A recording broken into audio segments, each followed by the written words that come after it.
Buen día, Doc. Vamos a continuar hablando de conceptos y vamos a hablar sobre el farmacognosia. Les dije, como concepto del día de ayer, la farmacognosia estudia el origen de los medicamentos, las drogas. Tenemos productos que son vegetales, sintéticos, semisintéticos, minerales, drogas que tienen la combinación de natural y sintética y agentes recombinantes que vienen a ser productos sintéticos de proteína, genes nucleares como microorganismos como la Escherichia coli, que viene a ser también un origen de las moléculas farmacológicas, ¿no?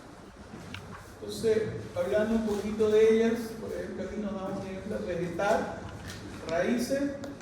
Algunas moléculas se utilizan, otras ya no. Como que hay un ejemplo de ipecacuana. Es una raíz que produce emesis, por ejemplo. ¿Qué es emesis?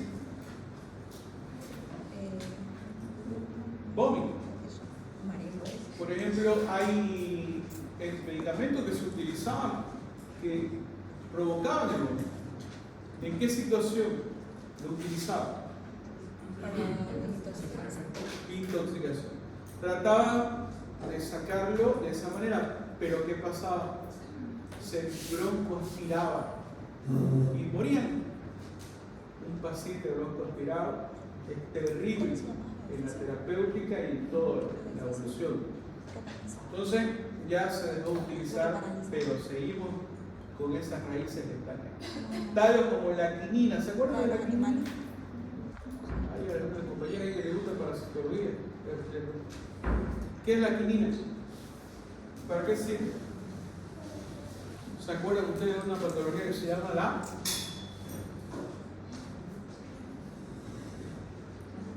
¿Cuál de todos? ¿Qué dice? No. Hable, sí, estamos para equivocarnos, no estamos para. ¿Ah? ¿Malaria? Quinina. ¿Se utiliza la quinina para la malaria? Se utiliza. Se sigue utilizando y se sigue teniendo ese medicamento no solamente para ese tipo de patología. Por ejemplo, como antiarrítmico clase 1, por ejemplo, tenemos la quinina igual. Hojas, por ejemplo, la digital, y hay los digitálicos, por ejemplo, es la digital purpúrea y digital lanata. Son fármacos relacionados con vegetales, frutos como los opiáceos, que tenemos, por supuesto, una clasificación bastante grande de ellos. Pero el origen está relacionado con esto. Los animales, por ejemplo, el porcino, insulina, ya no se utiliza la insulina porcina porque ya tenemos la humanizada. Pero también es un ejemplo de una droga y la farmacognosia está relacionada. Minerales, carbonato de litio. ¿A quiénes le damos esto? ¿Quiénes toman litio? A los pacientes que tienen, son bipolares, tipo de patología de la salud mental, ¿no? Entonces le damos litio. Su origen, su farmacognosia es mineral. Magnesio. Entonces, ¿quién aprobó la leche de magnesio? Ustedes saben para qué sirve, ¿verdad? Sí. Por supuesto. Como litio ya lo sabían, para limpiar el colon, decían. Una diarrea terrible. Pero está relacionada con su acción. Las abuelitas y todas hasta ahora siguen comprando la leche de magnesio y toman para las personas que tienen problemas de constipación. Pero bueno, su origen está relacionado con mineral, está relacionado con magnesio. Sintéticas vienen a ser ya las moléculas que conocemos actualmente. Hay sintéticas, por ejemplo, las cefaloporinas de tercera generación son sintéticas o semisintéticas. Tenemos los medicamentos oncológicos, cuando nos gusta la oncología, está relacionado también con características de origen genético, manipulación ya genética, y son las fármacos, el concepto de farmacognosia, el origen de la droga. Dijimos que la farmacotecnia y farmacia están relacionados con todo esto. Ellos saben características de la vía de administración,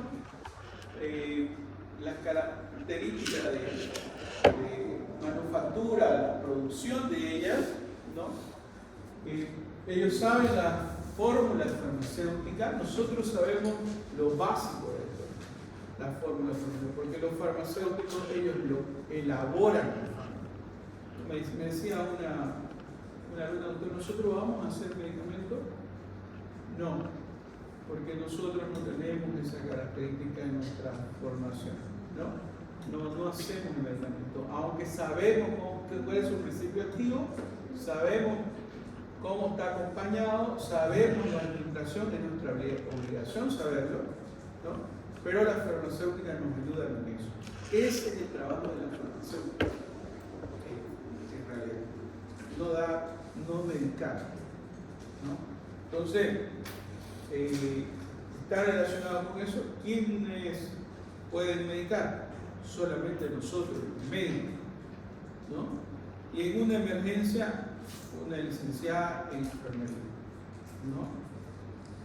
Como, por supuesto, las enfermeras saben más que nosotros en alguna situación, porque ellas están medicando, saben cuáles son sus efectos secundarios, porque lo ven, están ahí junto al paciente. Y eso es lo que se quiere.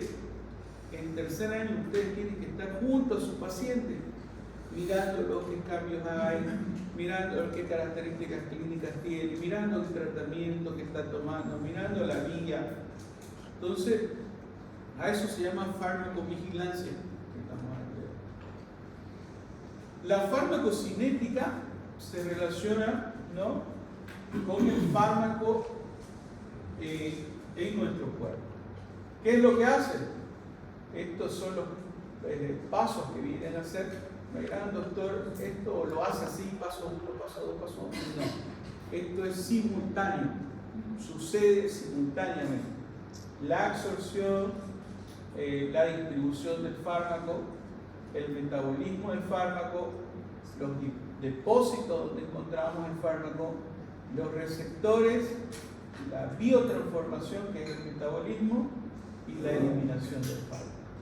En algunas situaciones, o sea, no hay paso 1, paso 2, paso 3, sino que simultáneamente se producen todos los pasos que ustedes están viendo acá, ¿no? Una droga puede ir a biotransformarse y activarse o inhibirse, ¿no? Y la eliminación, que también tenemos que conocer de todos los fármacos, podemos decir algo muy importante conocer, la eliminación para dosificar en tus pacientes. Estos son los parámetros que tenemos que conocer. La absorción, la característica de la absorción. Les decía el día de ayer, ¿es importante conocer química? En la absorción sí es importante conocer química. ¿Por qué criterios químicos, no? Por ejemplo, la ley de Henderson-Hesselbach, la concentración de hidrogeniones, ¿no? ¿Es importante? En algún momento lo vamos a hacer importante, pero lo vamos a simplificar. Una droga, una molécula que tiene un pK ácido, se absorbe mejor en una superficie ácida. ¿Por qué? Por la ley de Henderson-Hesselbach.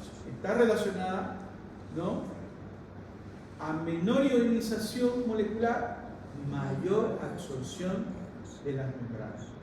Eso es principio químico, fácil, pero lo hacemos más fácil todavía. pK ácido, superficie ácida, se absorbe mejor. Ejemplo que dan todos los libros de fármaco: el ácido acetilsalicílico, la aspirina, más conocida por la aspirina. ¿Dónde se absorbe mejor? En todo tubo digestivo. ¿Dónde?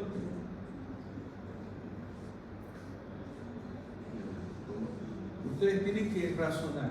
¿En el estómago? En el estómago.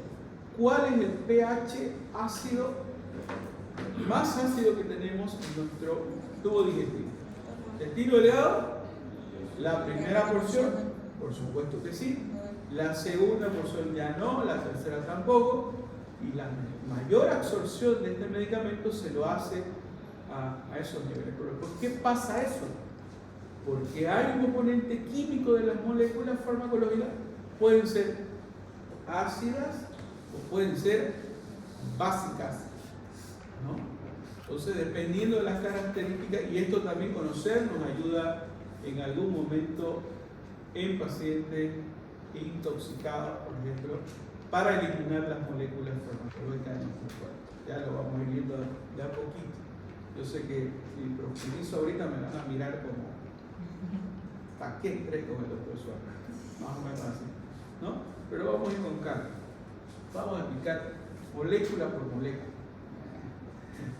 Y entonces tenemos, es un pequeño detalle de la absorción. El pH y el pK de la molécula farmacológica.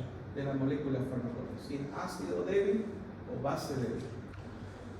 Transporte plasmático. ¿Es importante conocer el transporte? Sí, es importante. Porque el transporte nos mide muchas situaciones.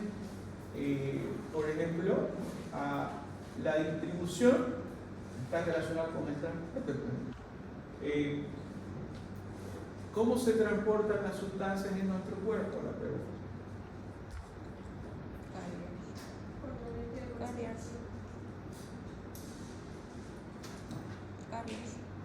Carriers. Por la circulación. Torrente sanguíneo, muy bien. ¿Y qué tiene el torrente sanguíneo? Glóbulo rojo. ¿Quién tiene la función de transporte de sustancias dentro del aparato cardiovascular? O sea, sangre. Hemoglobina. Lleva oxígeno y dióxido de carbono. Hemoglobina. Bien, ¿qué dijo proteína? ¿Usted? Hemoglobina, la proteína. Bien. La albúmina y las inmunoglobulinas de transporte. ¿Se acuerdan ustedes qué función tenía de dónde se producía? Hígado. Cuando un paciente tiene problemas de proteínas, a ver, denme un caso clínico donde el paciente tenga problemas con la formación o con la característica de déficit de proteína.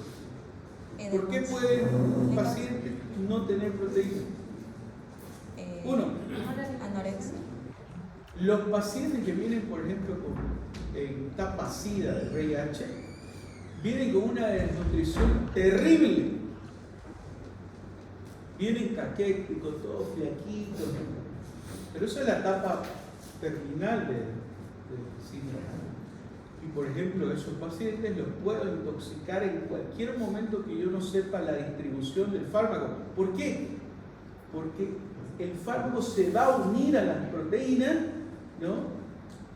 Ella se va a transportar ahí y en algún momento dado se va a liberar. Está estudiado y su característica farmacocinética sirve para eso. El conocimiento de saber que el 90% se une a las proteínas. ¿Qué pasaría si no hay esas proteínas? Ese 90% ¿dónde se va de la droga, de la molécula? Al hígado. ¿Qué dice? Se va a los riñones, pero en realidad comienza a producir un efecto tóxico. Lo intoxicamos al paciente. Por eso el grado de conocer es importante que conozcamos. Sí es importante cuando el fármaco llega a unirse un 90% a los proteínas. Lo podemos intoxicar y lo mandamos allá saben dónde. Allá hay nuestros errores de farmacología, lamentablemente es duro decirlo, pero los errores van para otro lado. Entonces, para un paciente de nutrición sería primero ver un laboratorio para ver cómo está su proteína. Para poder. Hay patologías que ya sabes que la proteína está baja, como por ejemplo la desnutrición. Otra, Sí. estamos hablando de una persona de nutrición caquética en etapa así, ya saber. Otra, no todos los pacientes con VIH tienen eso, ¿no? Estoy hablando de la etapa final del Puede VIH. ser la diabetes. ¿La diabetes en qué situación? Está perdiendo por los riñones. Tiene razón. Las proteínas se pierden por los riñones, ¿no? Y ahí hay que tener cuidado con los medicamentos que ustedes receten. Ahí ustedes tienen que conocer cuánto de este medicamento se une a la albúmina para tener controlado a su paciente y no descompensarlo. En el momento que ustedes no se fijan en estas cosas, son pequeñas cositas que hay que tenerlas siempre en nuestro estudio. Por eso, farmacología es esto, ¿no? Farmacología es estudiar al fármaco, cómo lo van a dar, qué precauciones van a tener, si le van a dar o no le van a dar al paciente, si amerita o si tenemos otra familia que nos puede ayudar, y un buen diagnóstico clínico. Tuve un paciente, por eso les decía, tengan cuidado con lo que graban, porque no nos entienden algunas cosas. Por ejemplo, tuve un paciente, les digo, me llama una colega y me dice: doctor, necesito el mejor tratamiento para la sífilis. ¿Por qué? Le digo yo, a ver qué ha pasado. La doctora: excelente, doctor. Y me dice: ya le he dado penicilina, ya le he dado tetraciclina de la familia de la tetraciclina. Necesito otro medicamento. A ver, el doctor le dice: no, mándemela a la paciente y la voy a ver yo. Porque yo trabajo en enfermedades infecciosas de transmisión. Entonces la vi. La paciente, el diagnóstico de una sífilis está relacionado, ¿no?, con, le salía BRL positivo en otro, y otro médico le daba otro medicamento y no medían las diluciones de ese paciente en el diagnóstico. Las diluciones son como sale positivo, pero en las diluciones tenemos que medir en cuánto está. ¿Por qué? Porque la sífilis tiene memoria. O sea, nos va a salir positivo a los 6 meses, nos va a salir positivo a los 12 meses, pero las diluciones comienzan a disminuir. Y decimos: ¿funcionó el tratamiento o no funcionó? Funcionó, el tratamiento funcionó. Lo único que pasaba es que no medían las diluciones y querían meterle más fármacos. La iban a chica. Le dije: no, le expliqué. A la doctora también le expliqué lo que hacía. Entonces, es importante que conozcamos esto para la terapéutica y no llenar de medicamentos a tu paciente. Mejor si son 2 o 3 medicamentos, pero los 3 que sirvan y que tengan investigación y que pues nos sirvan en ese sentido. El transporte es importante por eso. Conocer el transporte está relacionado con eso. Yo quisiera que esto no se olvide nunca, chicos, de las clases de fármaco. ¿No? Me dirán: doctor, pero después los protocolos. Sí, existen los protocolos, pero no es una receta de cocina el protocolo. El protocolo nos dice: le damos penicilina o pensatilla, sí, pero nos puede decir pacientes alérgicos a la penicilina. O como la doctora pensaba, ¿no? Ni un fármaco, doctor, le está haciendo algo. Ahora, ¿cómo puedo hacer un cultivo para saber si le está haciendo algo? No. Tenemos que concentrarnos en el diagnóstico correcto, la evolución correcta y de repente por ahí la terapéutica que necesite medicamentos. Mejor si somos un poquito austeros con los medicamentos, ¿no? Pero no porque no queramos dar, sino que no necesita el paciente fármacos de más en nuestra terapia. La distribución, les decía, ¿por qué es importante la distribución? Conocer dónde va el fármaco es muy importante. Fármacos que no pasan la barrera hematoencefálica. Fármacos que no van al hueso, que no tocan hueso. Fármacos que se distribuyen solamente en el espacio extracelular en pacientes, por ejemplo, que dializan. ¿Por qué es importante saber el conocimiento de distribución en los pacientes que dializan? Porque no pueden excretarlo. Ajá, porque no pueden desecharlo. Uno, porque le damos al paciente el fármaco, dializa ahora y sabemos que esa diálisis se va a un 100% del fármaco y no sirve de nada. Por eso es importante la distribución, conocer el volumen de distribución. A mayor volumen de distribución, mejor penetración en los espacios extracelular e intracelular del fármaco. El metabolismo, importantísimo hablar del metabolismo.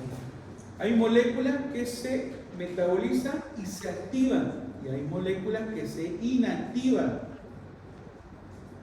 ¿no? Y el cuerpo trata de sacarlo. Ejemplo, va una molécula, se metaboliza en el hígado, pasa a ser de una sustancia liposoluble a una sustancia hidrosoluble por bases químicas, oxidación, reducción, hidroxilación. Son características químicas. Les decía el día de ayer, la oxidación, que es casi un 60% hace la oxidación, los fármacos. O sea, se activan o se pueden inhibir. El metabolismo está relacionado con eso. Y si la molécula farmacológica la tomamos, el hígado no funciona, no se va a activar si es que tiene que activarse el hígado. Si sabemos eso, tenemos que conocer. Ahora, hay situaciones donde el hígado no sirve y tenemos que dar otro tipo de medicamentos que sí sirvan, que nos hagan una terapéutica para una patología que está simplemente en la actividad de la activación ya de una droga activa, un receptor activo. Entonces la biotransformación, el clearance, eliminación de la molécula, y se relaciona con todo lo que está aquí, ¿no? Excreción o eliminación, la biodisponibilidad del fármaco. La biodisponibilidad del fármaco, ¿qué es? ¿No? Es la concentración que llega al plasma sanguíneo en una dosis dada al paciente. Por ejemplo, yo le doy 100 miligramos, pero hacemos un estudio y vemos que el fármaco solamente está un 20% de esos 100 miligramos. La biodisponibilidad de la molécula son el 20% de los 100 miligramos que le dimos al paciente. ¿Por qué disminuyó, doctor, si le di 100 miligramos? Deberían estar los 100 miligramos. La vía de administración es muy importante. Vía de administración oral, hace la circulación enterohepática, va al hígado y va reduciendo la cantidad de los miligramos que encontramos en el plasma sanguíneo. La biodisponibilidad es la concentración de fármaco en porcentaje disminuido, como les dije, ¿no?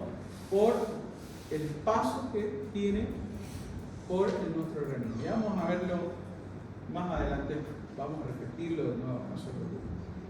Entonces, yo le doy 100 miligramos, pero en el plasma sanguíneo aparece de los 100 miligramos un 20%. Biodisponibilidad. No todo lo que le dan al fármaco, ustedes a su paciente van a hacer lo mismo. Le dan 100 miligramos, 20 miligramos está ahí, pero esos 20 miligramos tienen una acción terapéutica porque ya está estudiado. Se sabe que va a llegar, la biodisponibilidad va a llegar a un 20%. Ahora, la vida media del plasma, ¿qué entienden por vida media? ¿Cuánto está el fármaco en la circulación? ¿Cuánto se queda el fármaco en la circulación? ¿O dónde tiene que ir? Sí, es una medición que se hace, ¿no? Y es en una unidad de tiempo, ¿no?, se queda la mitad del fármaco. Ya lo vamos a ir viendo también. ¿Por qué es importante conocer esto? Porque sabemos en cuánto tiempo vamos a eliminar la molécula farmacológica del paciente, ¿no? Nos dice, la mitad de la molécula farmacológica en una unidad de tiempo se va a la mitad. Sigue la otra mitad que se va y también se va en una unidad de tiempo a la mitad de la concentración que tenemos. Ejemplo, si yo le doy 1 gramo de una molécula farmacológica y en 2 horas tenemos la mitad del fármaco, ¿cuánto tendríamos?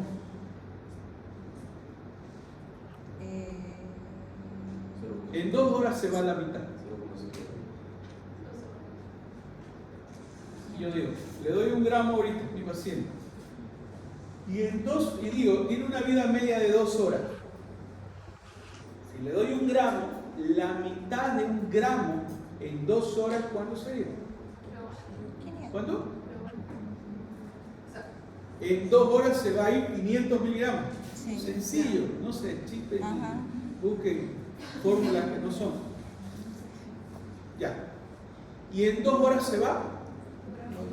La otra mitad, ¿cuánto sería? Si en 2 horas se va 500, en las 2 horas siguientes se va a ir 250. En las siguientes 2 horas, ¿cuánto se va a ir? ¿Cuánto? 125. Así sucesivamente hasta llegar a 0. Por ejemplo, las moléculas farmacológicas que tienen una vida media de 2 horas se van en mínimo 10 o 11 horas de nuestro cuerpo para que se vaya al total de las moléculas farmacológicas. Entonces, la vida media, ¿y por qué hablamos de vida media? Nos dice un libro de fármacos, 4 vidas medias constantes nos dan una estabilidad terapéutica del fármaco. Pero tiene cada 6, ¿por qué se da cada 6 horas, cada 8 horas, cada 10 horas los medicamentos? Entre comillas, aunque no es tan así. Los antibióticos, ¿por qué el cotrimoxazol se da cada 12 horas? Porque es más fuerte, porque se necesita tiempo. Tenemos que tener, como les dije, 4 vidas medias estables. Yo, para alcanzar las 4 horas, tengo que darle, si la vida media del cotrimoxazol, ¿les dije cotrimoxazol? ¿Qué les dije? ¿Sí? Sí. Cotri, en cada 12 horas la toma de ese medicamento, la vida media es cada 8 horas. Tengo que tenerla en una concentración en mi ventana terapéutica, siempre arriba, ¿no?, para que tenga un efecto estable la droga. Porque si yo no le doy a ese paciente 2 dosis, la concentración terapéutica va a bajar. Me dicen, le doy un ejemplo, me dicen los pacientes, claro, por eso les digo, nosotros tenemos que ser muy celosos con lo que sepamos para el paciente, porque el paciente es, les cuento, como grave. Si ustedes le dicen, sí señor, usted puede no tomar 2, 3 días o 2 días, él se pasa, no toma 5, 6, 7 días. ¿Qué pasa con los medicamentos retrovirales que yo utilizo? Para mi paciente, todos los días ellos tienen que tomar. Tiene una vida media de 24 horas. ¿Pueden ellos no tomar 2 días? Sí pueden, pero no les digo. ¿Pero por qué sucede eso? Porque yo sé que la voy a mantener, voy a tener una ventana terapéutica efectiva todavía. En Bolivia se quiso hacer la terapéutica de tuberculosis 3 veces a la semana. Pregúntenme si funciona. Porque somos indisciplinados. O sea, no tomaban 2 semanas la medicación, más de 2 semanas. ¿Por qué? Si decían, yo voy a tomar cada 3 días. O sea, tomaban lunes, miércoles y sábado. No funcionó. Aquí en Bolivia no funciona eso. La disciplina es... Pero en Europa, por ejemplo, son más disciplinados que nosotros. Entonces ellos tienen... Y no por ser Europa, digamos, ¿no? Sino porque la disciplina nos falta mucho. ¿Ven? ¿Han visto ustedes la trancadera? Dios mío, nadie nos... ¿Cuándo iremos a aprender? Cuando no haya corrupción. Una de las cosas que yo odio es la corrupción. No me gusta. O sea, la corrupción en clase es el copy. Yo los encuentro copiando y no pasan la materia. ¿Están escuchando? ¿Sí o no? Por eso yo aplazo principalmente. No aplazo porque pillé copiando. El año pasado pillé 5 copiando. El año pasado pillé 18 copiándolo. Y no repitieron conmigo, gracias a Dios. Los 4 repitieron conmigo. 2 pasaron y los 2 otra vez copiando. Y pregunte si pasó. No. Lo bueno es que quedamos como amigos, ¿no? Vienen, se acercan y me dicen, disculpe doctor, ya has aceptado, está bien, no hay problema. Pero la corrupción es lo que nos tiene así. Este país está, hay plata, harta plata, pero para bolsillo de algunos. No quiero hablar nada de eso porque después dicen que nada, ya pasó, esto está, ustedes lo saben, pero la corrupción aquí no tiene que haber. ¿Listo? Ahora pues si son maestros en la corrupción ya es otra cosa, ¿no? Maestros en el copio, pero maestros, ¿no? Hay audífonos, hay lentes, hay todo, ¿no? Ahora. Y había una chica, me acuerdo, los exámenes orales con un típico, ¿no? La encontré y le estaba dictando afuera. Yo hago como en Estados Unidos, ¿sabes qué pasa? Doy puntos a los que me digan quiénes son los copiones. De una, ¿eh? Resulta. ¿Cómo hacía? ¿Cómo hacía eso? Mentira, pero sería bueno. ¿No? Entonces.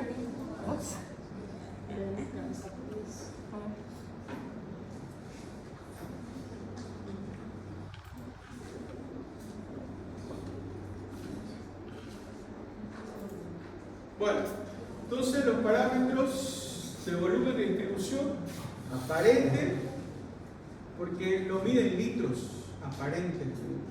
No tenemos 45 litros de agua, imposible, es aparente por eso. ¿Cuánta agua tenemos en nuestro cuerpo? 60%. ¿Ah? 60%. 60, ¿no? 60% del total de nuestro peso, ¿no? La farmacodinamia comprende el mecanismo de acción de la droga, se analiza a nivel molecular. Me avisan porque sean las 12 ya me avisan. ¿Falta? 15 minutos falta. ¿Falta 45 minutos? No, 15. Ya está bien. Entonces, aquí tenemos, vamos a ir a las 12 porque tenemos que volar de aquí para salir. Yo tengo que estar en el hospital a las 1:30. Ayer tardé 45-50 minutos de salir de acá. Está horrible, doctor, no se ve por ahí. Horrible. Vaya a ser por acá. Por la ESA. Ajá. Ya no está bloqueado. ¿Ya no está? Pero, Estaba horrible esta mañana, sí. Me fui para allá. Casi voy al río y salgo por allá. En Porongo. A Porongo. Sale a Porongo acá. Bueno, a mi casa porque yo vivo por allá, yo vivo en el campo. Vivo por Porongo. ¿Qué farmacia tiene? ¿Quién vive por allá? No, Nadie vive, soy el único que vive por allá. ¿Por dónde, doctor? Cruces un poquito más. No, tampoco tanto. Usted vive por ahí, por Walmart, ¿no? No, ya quisiera. Vivo en el otro polo.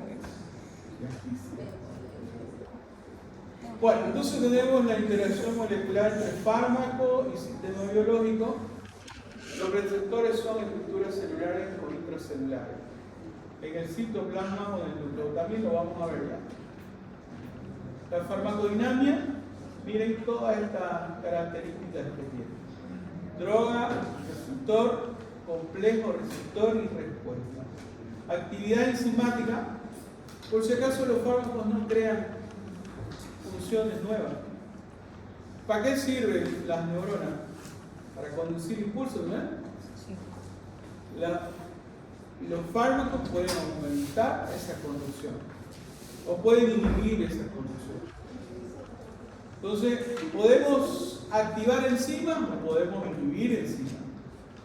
¿Podemos redistribuir la parte iónica? Sí. ¿Podemos producir despolarización? ¿Podemos producir repolarización? Nada nuevo que no conozcamos, ¿no?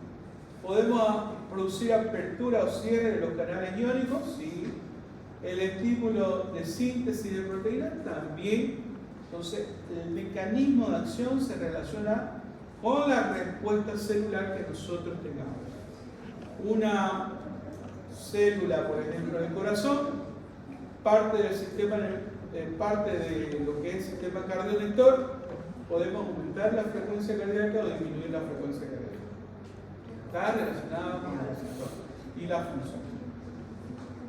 Y la farmacogenética estudia los factores genéticos relacionados a la respuesta individual de los fármacos.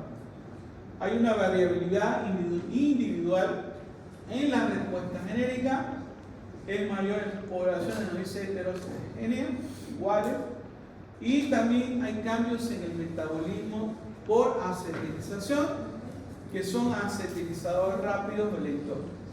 Esto tiene que ver con las características genéticas de nuestro pueblo, digamos. Por ejemplo, los japoneses son acetilizadores lentos.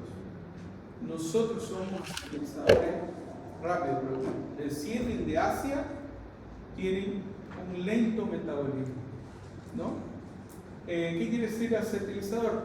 Está hablando de función química catalizadora de nuestro cuerpo, ¿no?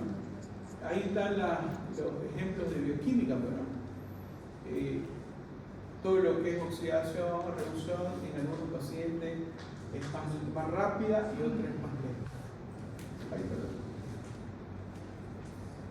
Aquí están las alteraciones genéticas que pueden tener: la idiosincrasia, una respuesta anormal, no esperada, puede ser grave pero aislada. No confundir con alergia a fármacos antigénicos o anticuerpos. Por ejemplo, nosotros tenemos una molécula farmacológica que no le damos a los pacientes, tenemos el fármaco, pero en otros países hacen estudios genéticos si ese medicamento es adecuado para ese tipo de paciente. ¿Por qué no lo damos? Lo tenemos. ¿Por qué no lo damos? Por esta situación. No sabemos, no tenemos ese estudio genético, pero en Estados Unidos, por ejemplo, lo primero que hacen para dar medicamentos es hacer un estudio genético de la molécula farmacológica. ¿Cuándo vamos a llegar a eso? Cuando se acabe la corrupción acá. O sea, el sueño de cada boliviano. Ya, pero hay posibilidades. Ustedes no son corruptos, porque lo van a hacer una persona limpia, no van a querer ganar 16 millones de dólares, no van a querer ganar su sueldito de 8.000 pesos. O sea, ¿no ven? Sí. ¿Sí, no ven? Se ríe. ¿Por qué se ríe? Está cara la vida. No la creen, ¿no? Está cara la vida. La cara como que, doctor, no voy a recibir 16 millones de dólares. No, tienen que ser así, siempre, hasta donde puedan. Sí. ¿Dónde se puede? Entonces, la idiosincrasia es un tema bastante interesante porque nos puede salvar en algún momento de una mala, que piensen de una mala praxis. Por ejemplo, los anestesiólogos tienen un problema con un anestésico, ¿no? Tienen un problema con la acetilcolinesterasa, una enzima que degrada y elimina más rápido la anestesia. ¿Saben qué? Ha habido problemas de hasta un médico se ahorcó. Me acuerdo, no sé qué se ahorcó. Uno se tiró un tiro. ¿Por qué? Nuestra profesión es tremendamente emocional en algunas situaciones. ¿Qué pasó? Dio una anestesia a una niña y esa niña quedó con parálisis cerebral, con parálisis. Pero no tenemos nosotros aquí para entrar a la genética, le decía, y ver la respuesta de ese medicamento. ¿Qué hizo mal? ¿Qué hizo bien? Ya no interesa, pero que la molécula farmacológica actuó, por ejemplo, produciendo una prolongación de la depresión respiratoria. Eso ya está fuera de nuestras manos, pero el actuar es menos. Pasa esto, le ponemos, seguimos con el tubo, le ponemos plasma, le ponemos acetilcolina. Eso es la actitud, ¿no? Pasó esto, ¿pero por qué? Porque se produce una alteración genética que no está dentro de nuestros estudios normalmente aquí en Bolivia.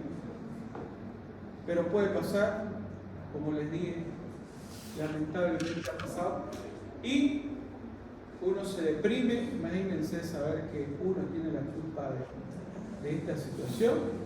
Es deprimente, pero no hay que, por eso hay que saber farmacología, ¿no? Farmacología nos indica que puede pasar eso y no está dentro de nuestros errores que nosotros podemos cometer, sino que hay posibilidades que se produzcan y no sabemos. No sabemos. Otra cosa es estar del lado de la familia también. Estar del lado de la familia y decir, oiga doctor, usted se equivocó. Usted hizo una negligencia en medio. Pero hay que demostrarle con la ciencia que nosotros no nos equivocamos y que está dentro de la posibilidad de producir este tipo de reacción, ¿no? Entonces, ¿por qué sucedió esto? Una alteración genética de la acetilcolinesterasa que hace que la droga se degrade y dure un tiempo reducido y no continúe con la depresión respiratoria. Entonces, pero el identificarlo también es nuestra responsabilidad, ¿no? Bueno, está relacionado con esto y nos puede en algún momento, yo tuve una compañera con este tipo de situación igual, ¿no? Hasta que ustedes expliquen esto, lamentablemente en Bolivia tiene que poner $60.000 para no ir a Palmasola, Palma City. Te equivocás y Palma City es si no tenés plata en este país. Por eso la corrupción la odio. La intolerancia, porque no debería ser así. Un médico tiene que ser investigado como se debe ser. Investigación, protocolos, cómo lo hizo, qué hizo. Y esto está relacionado con la operación, ¿no? Intolerancia, llamada también hipersusceptibilidad, una respuesta exagerada a una droga. Realizar anamnesis previa para evitar complicaciones. Si el paciente te dice, doctor, esa droga me hace mal, no se la den. Busquen otra familia, porque van a tener problemas. Y si le cambian de nombre, ahorita ya las personas tienen el internet a mano. Si le buscan y dicen, pero doctor, lo que me está dando es lo mismo. Grave. Porque pasa algo y hasta que demostremos nosotros que estamos en lo cierto, vamos a demostrar el Palmasola. Ya les he dicho. Si no, ustedes tienen $60.000 al bolsillo, otra cosa. Y algunos no lo tenemos. Así que hay que estudiar fármacos, ¿no? Realizar anamnesis previa y evitar complicaciones. Esto es farmacoterapéutico. Acción estimulante, depresora, alcohol, hipnóticos, acción de reemplazo, acción antiinfecciosa, irritabilidad de la piel, glucosa y nitratos de plata. Bueno, tipos de acción y terapéuticas en diferentes tipos de situaciones. Farmacoeconomía, la evaluación sanitaria, análisis de la economía del fármaco, utiliza conceptos de eficacia, efectividad y disponibilidad. Esto hay que tenerlo bien en cuenta. Una paciente viene y te dice, doctor, quiero un tratamiento, ustedes le dan el tratamiento y utilizan un medicamento con nombre genérico y en la farmacia le dan el de 2.50. Deberían escoger, ¿no? Mire, tenemos desde 200 bolivianos hasta 2 pesos, 2.50. Pero debería tener esto: eficacia, efectividad de la molécula y disponibilidad. No que le dan medicamentos que no existen en Bolivia. Esa es otra cosa. No hay en la farmacia, pero hay una alternativa de medicamentos. Los farmacéuticos, esa es su función también, ¿no? De ayudar al médico a decir, no existe este medicamento acá, pero tenemos esta alternativa, doctor. ¿Qué opina usted? Deberían, ese sería el trabajo, ¿no?, de la farmacia principalmente. Entonces, eficacia y efectividad. Un medicamento de 100 tiene que ser igual que uno de 2.50. Debería ser así. Pero por la corrupción, mejor no hablo. Voy a estar perseguido por los laboratorios. Entonces hay que tener mucho cuidado. Pero les quitan. Debería ser así. Debería ser. Esa es la lógica de una persona que usted con valores, ¿no? Doctor, debería ser lo mismo. Debería ser lo mismo. Así. Pero lamentablemente le echan azúcar. Pero... Sí. Los modifican. Entonces, por eso cuestan de 200 a 2 pesos. Claro, por eso vale 2.50. Encontraron 4 toneladas en el acto de medicamentos. De todos los laboratorios europeos. La efectividad y la eficacia. Farmacoepidemiología estudia el impacto de los fármacos en la población. Le decía un fármaco que utilizaron en embarazadas, ¿no? La talidomida, le decían, ¿no? La sirinumel produce ese tipo de patología. Entonces, ¿cómo identificaron? El fármaco, el estudio, y están identificando por qué se morían las personas en el COVID, ¿no? Por la utilización de algunos medicamentos que producían toxicidad cardíaca. Y lo utilizamos como en una receta una receta pública, ¿no? Todos utilicen.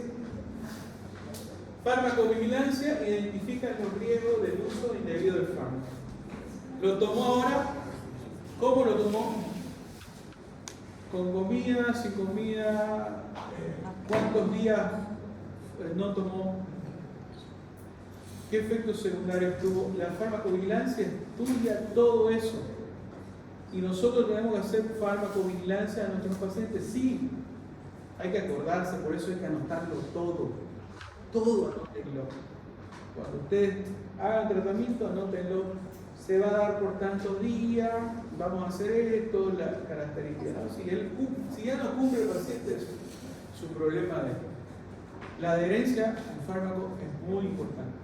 Ya son las 2. ¿Ya? Sí. A eso no. No, está bien porque yo trabajo ya.